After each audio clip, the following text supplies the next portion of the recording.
kita akan menguji apa yang dikatakan Rano Sidol Karno ya. Apakah yang dikatakannya benar atau tidak menyangkut alasan sesungguhnya kenapa Anies tidak dicalonkan oleh PDIP. Karena saya mendengar versi yang berbeda dari apa yang disampaikan oleh Anies ya. Cuma masalahnya adalah apakah karena Sidol Rano tidak tahu alasan yang sesungguhnya atau karena dia ingin meredam suasana atau meredam isu ini agar tidak menjadi liar. Dan tentu dia berharap ada dukungan ya dari anak-anak Abah ya. Karena paling tidak ketika anak Abah tidak memilih PKS saja ya, karena anak Abah identik dengan pemilih PKS, maka sesungguhnya Dol Rano diuntungkan dengan Pramono ya. Jadi kalau saya mengatakan awalnya pasangan ini adalah pasangan siap kalah, tetapi fenomena yang terjadi akhir-akhir ini ketika anak-anak Abah menyatakan golput atau coblos semuanya, gercos gerakan coblos semua, ini memberikan peluang bagi Pramono Rano. Jadi yang tadinya minimalis agak maksimalis. Apalagi ada isu yang dilansir oleh Tempo,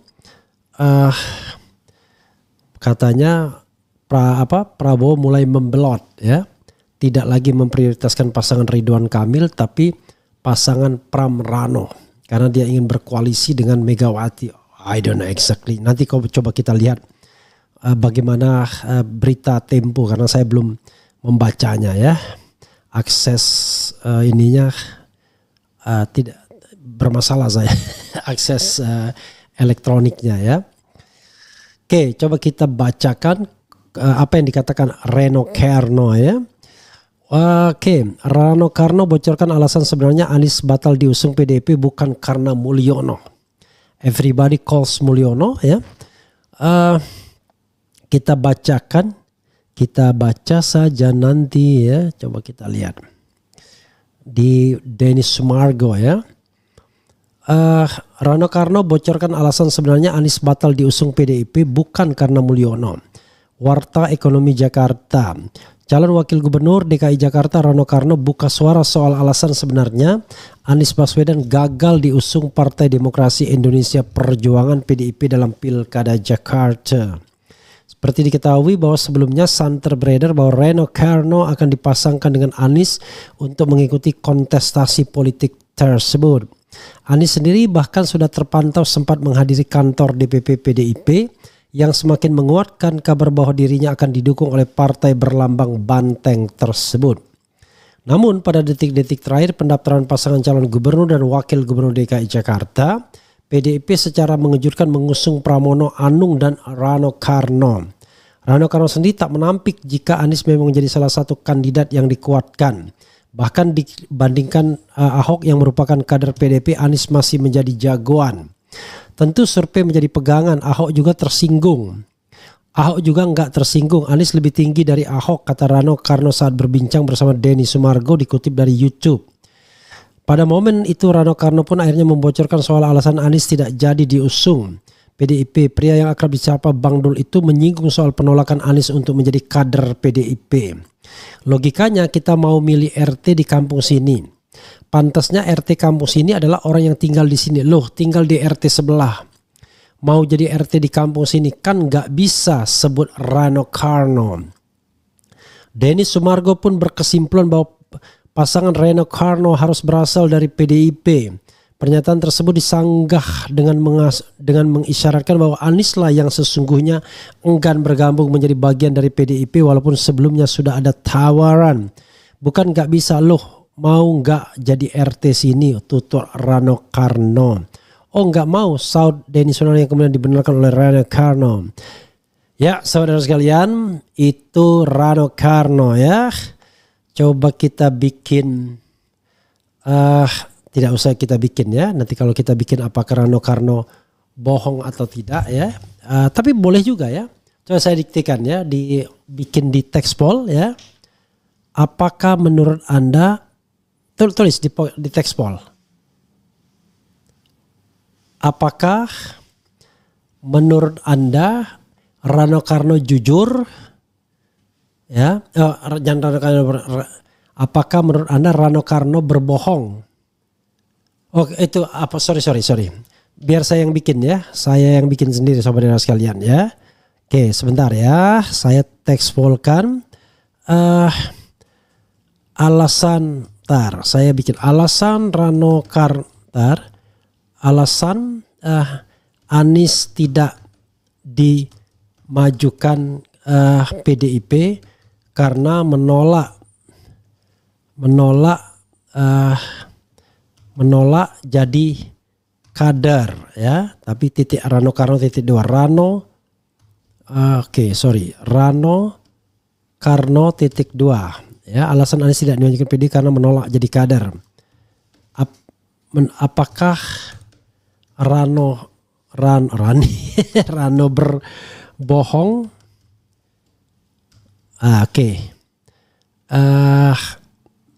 A berbohong ya, B tidak berbohong. Saya bikin 2 aja ya, berbohong dan tidak berbohong ya. Menurut Anda tapi ya, menurut Anda ini apakah Rano berbohong, tidak berbohong? Jadi saudara sekalian, ini sekedar persepsi sobat era sekalian terhadap pernyataan Rano Karno tersebut ya. Oke, silakan dijawab ya. Rano Karno titik 2 alasan Anies tidak dimajukan PDIP karena menolak jadi kader. Menurut Anda apakah Rano berbohong? Jadi saudara sekalian, yang saya dengar dari Anies langsung ya, mudah-mudahan saya tidak keliru. Tidak ada perkataan menjadi kader. Bahkan dia mengatakan enak sekali ketika dia tanda tangan untuk dicalonkan ketika didatangi oleh Ahmad Basarah ya. Bersama siapa Ahmad Basarah datang ya? Oh Said Abdullah kalau tidak salah ya. Jadi datang Ahmad Basarah, Said Abdullah, sama sekali tidak ada bicara tentang jadi kader, bicara soal uang, kemudian prinsip harus meritokrasi dan lain sebagainya. Jadi yang bagus-bagus semua. Anies bahkan mengatakan enak sekali menandatanganinya karena tidak ada tuntutan yang aneh-aneh ya. Jadi itu yang saya dengar langsung dari Anies. Nah kalau kemudian gagalnya karena tidak mau jadi kader PDIP, kita harus cek juga dong di tempat lain ya.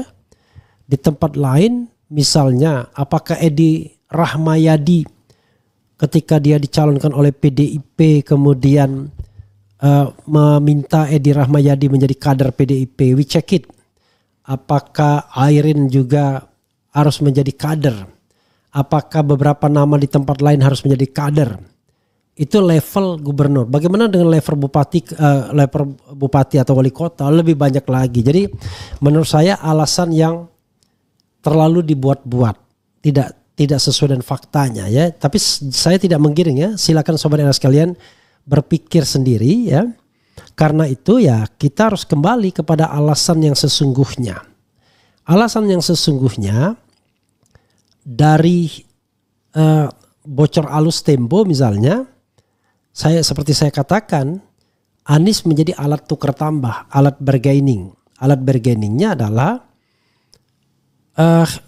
PDIP Megawati tidak akan mencalonkan Anies asalkan istana tidak membatalkan putusan MK. Ini menarik menurut saya. Ini menarik. Makanya saya bilang di Deddy Corbuzier, negosiasi itu terus berlangsung. Bisa jadi di tengah-tengah demonstrasi pun ada negosiasi. Ingat ya, tanggal 19 Agustus deklarasi rakus ya, Ridwan Kamil Suswono. Kemudian tanggal 20 ada putusan Mahkamah Konstitusi. Tanggal 21 ada rapat badan legislasi yang mengesahkan RUU Pilkada yang menganulir putusan MK. Tanggal 22 demonstrasi besar-besaran oleh semua komponen masyarakat tanpa dikomando.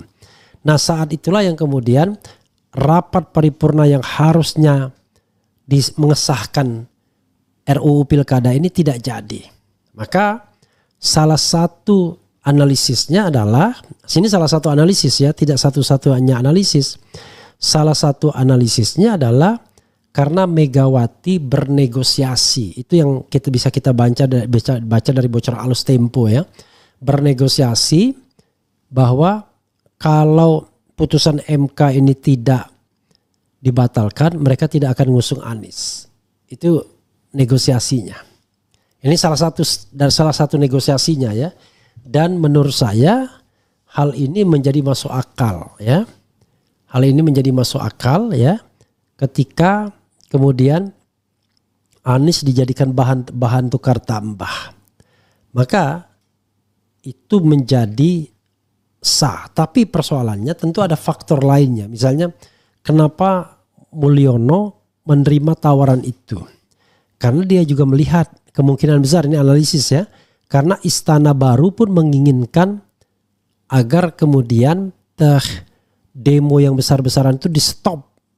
Karena itu mereka pun memerintahkan agar tidak jadi krisis konstitusional atau darurat konstitusional.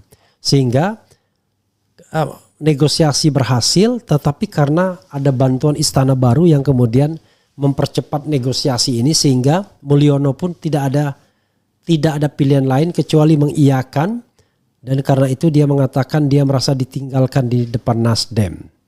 Karena kalau kita bicara siapa sih yang berani menghalau Mulyono kalau dia punya keinginan. Jadi saudara sekalian, tidak sesederhana itu saya kira ya. Tidak sesederhana itu. Sekarang muncul di sini ya polnya ya. Rano Karno, Anies nggak dimajukan PDIP karena menolak jadi kader. Menurut Anda, apakah Rano berbohong? Jadi sudah berbohongnya 84%, tidak berbohongnya 16% ya for the time being. Dan votingnya ada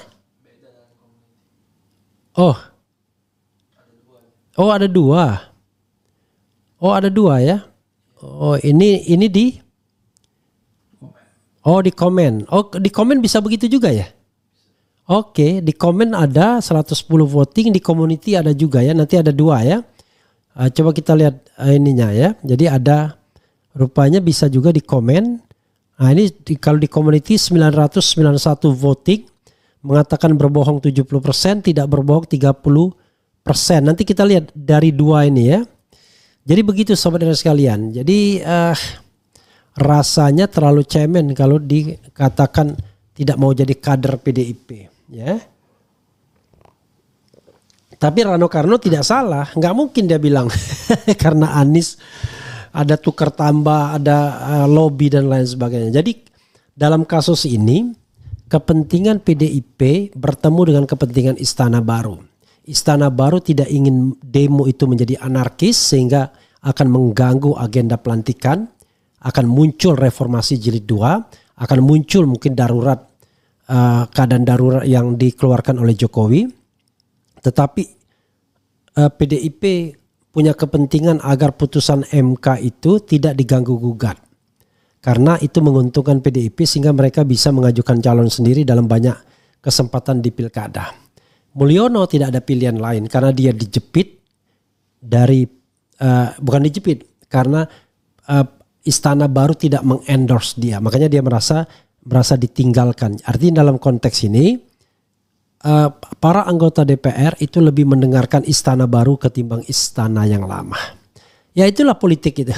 Itu sama seperti cerita bahwa setelah digusur Erlangga Hartarto ditanya aja enggak oleh Mulyono, nggak nanya. Jadi nggak nanya apa-apa, seolah-olah tidak terjadi apa-apa. Luar biasa itu seseorang yang menceritakan kepada saya, luar biasa ini, begitu dinginnya ya. Begitu sobat era sekalian. Oke, coba kita bacakan komentar sobat era sini.